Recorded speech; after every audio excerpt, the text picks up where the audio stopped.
Baik, Assalamualaikum warahmatullahi wabarakatuh. Kali ini Pesat Arsip Indonesia akan memenuhi permintaan teman-teman agar Pesat Arsip Indonesia membahas mengenai tata naskah dinas, dan saya memutuskan untuk membuat rubrik baru yang namanya berperan, belajar peraturan kepala Andri. Dan pada kesempatan kita kali ini, kita akan membahas mengenai pedoman tata naskah dinas yang akan saya bagi menjadi 2 sesi. Tidak perlu berlama-lama lagi, inilah bagian keduanya.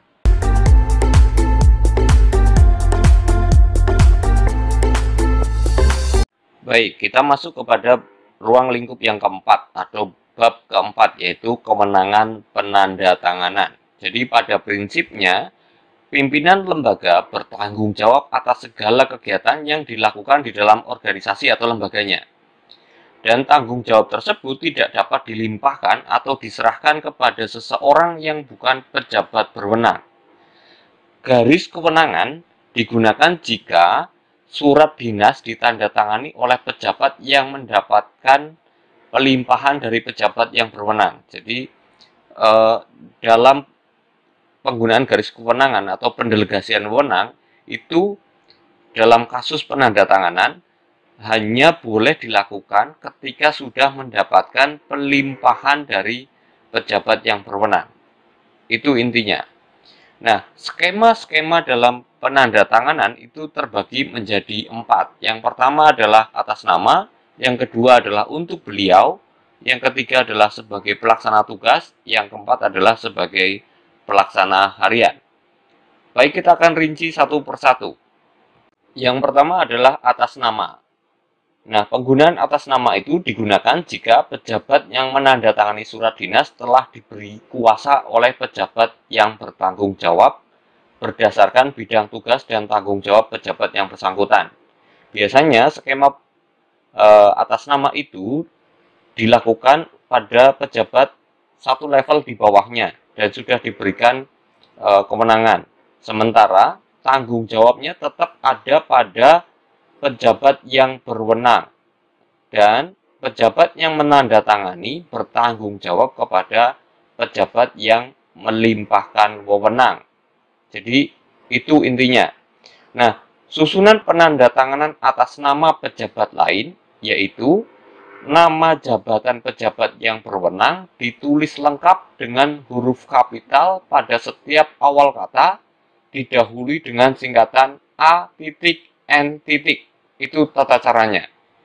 Yang kedua adalah skema untuk beliau. Untuk beliau disingkat U.B.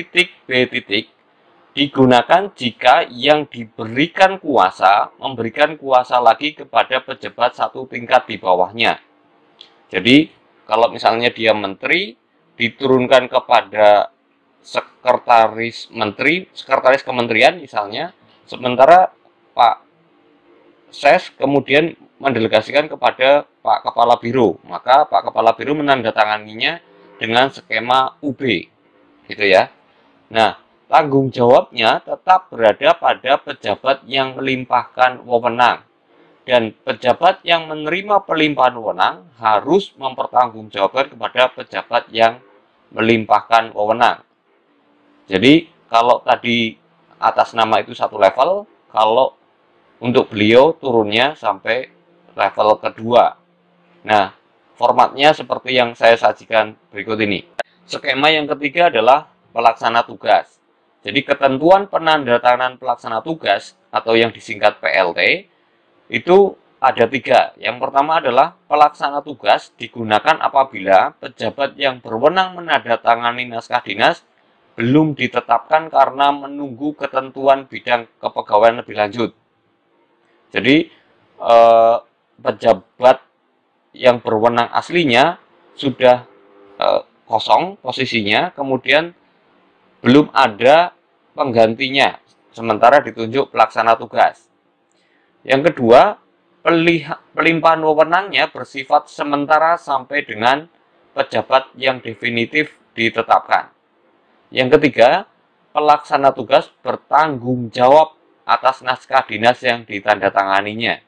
Jadi tanggung jawabnya penuh terhadap naskah dinas yang ditandatangani. Itu untuk pelaksana tugas. Yang terakhir adalah pelaksana harian atau disingkat PLH. Ketentuannya adalah pelaksana harian digunakan apabila pejabat yang berwenang menandatangani naskah dinas tidak berada di tempat, sehingga untuk kelancaran pelaksanaan pekerjaan sehari-hari perlu ada pejabat sementara yang menggantikan. Jadi kalau pelaksana harian itu posisi pejabat definitifnya masih menjabat. Yang kedua, pelimpahan wewenang bersifat sementara sampai dengan pejabat definitif kembali di tempatnya. Yang ketiga, pelaksana harian mempertanggungjawabkan naskah dinas yang ditandatanganinya kepada pejabat definitif. Jadi tetap tanggung jawabnya ada di pejabat definitif, bukan di pelaksana harian.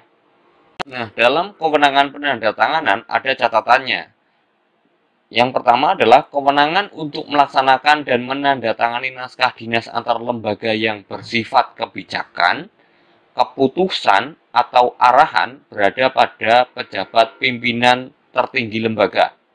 Yang kedua catatannya adalah kewenangan untuk melaksanakan dan menandatangani naskah dinas yang tidak bersifat kebijakan, keputusan, atau arahan dapat dilimpahkan kepada pimpinan lembaga di setiap eselon atau pejabat lain yang diberikan kewenangan untuk menandatangani. Jadi ada yang boleh dilimpahkan, ada yang tidak boleh dilimpahkan. Bab terakhir atau ruang lingkup terakhir dari pedoman tata naskah dinas yaitu pengendalian naskah dinas.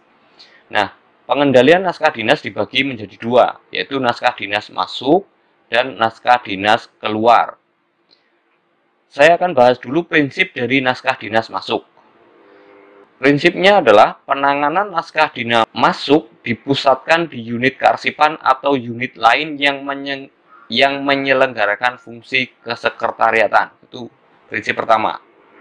Prinsip kedua adalah penerimaan naskah dinas dianggap sah apabila diterima oleh petugas atau pihak yang berhak menerima di unit kearsipan. Yang ketiga, naskah dinas masuk yang disampaikan langsung kepada pejabat atau staf unit pengolah harus diregistrasikan di unit kearsipan. Contoh misalnya, teman-teman ketika berdinas ketemu sama temannya di kementerian lain kemudian menitipkan suratnya gitu. Nah, yang dititipi ini harus meregistrasikan suratnya di unit kearsipan terlebih dahulu. Itu prinsipnya dari pengendalian naskah dinas masuk. Sedangkan tahapan pengendalian naskah dinas masuk dilalui melalui 4 tahapan. Yang pertama adalah penerimaan. Jadi, dalam penerimaan, naskah dinas masuk itu diterima dalam keadaan sampul tertutup, yang kemudian dikategorikan atau diklasifikasikan sesuai dengan kategori klasifikasi keamanan, yaitu sangat rahasia yang berkode SR, rahasia dengan kode R, terbatas dengan kode T, biasa dengan kode B. Kemudian dipilah-pilah gitu ya. Yang kedua adalah dilakukan pencatatan. Dalam artian dilakukan registrasi gitu ya. Jadi pencatatan itu maksudnya adalah untuk diregistrasi karena kalau belum diregistrasi maka dianggap tidak sah sebagai naskah dinas masuk. Yang ketiga adalah pengarahan. Jadi pengarahan naskah dinas masuk dengan kategori sangat rahasia, rahasia dan terbatas, disampaikan langsung kepada unit pengolah yang dituju. Jadi tidak perlu dibuka oleh si penerima surat. Sementara pengarahan naskah dinas masuk dengan kategori biasa atau terbuka dilakukan dengan membuka, membaca dan memahami keseluruhan isi dan maksud naskah dinas itu untuk mengetahui unit pengolah mana yang akan menindaklanjuti naskah dinas tersebut. Jadi gitu caranya untuk pengarahan. Nah, yang terakhir adalah penyampaian. Naskah dinas masuk disampaikan kepada unit pengolah sesuai dengan arahan dengan bukti penyampaian naskah dinas. Yang kedua, bukti penyampaian naskah dinas masuk dapat berupa buku ekspedisi dan lembar tanda terima penyampaian. Kita masuk kepada subbahasan terakhir yaitu pengendalian naskah dinas keluar.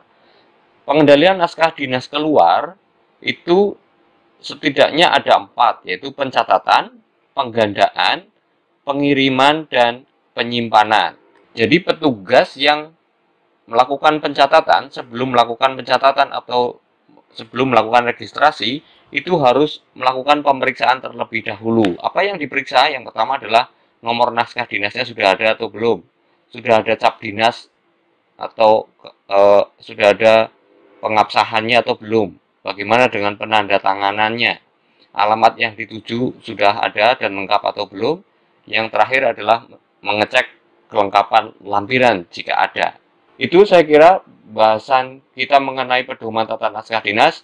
Saya berharap teman-teman belajar sesuatu hari ini dan semoga teman-teman bisa memahaminya secara utuh, walaupun beberapa memang saya sengaja potong untuk bisa menyingkat dan menyampaikan inti-intinya kepada teman-teman sekalian.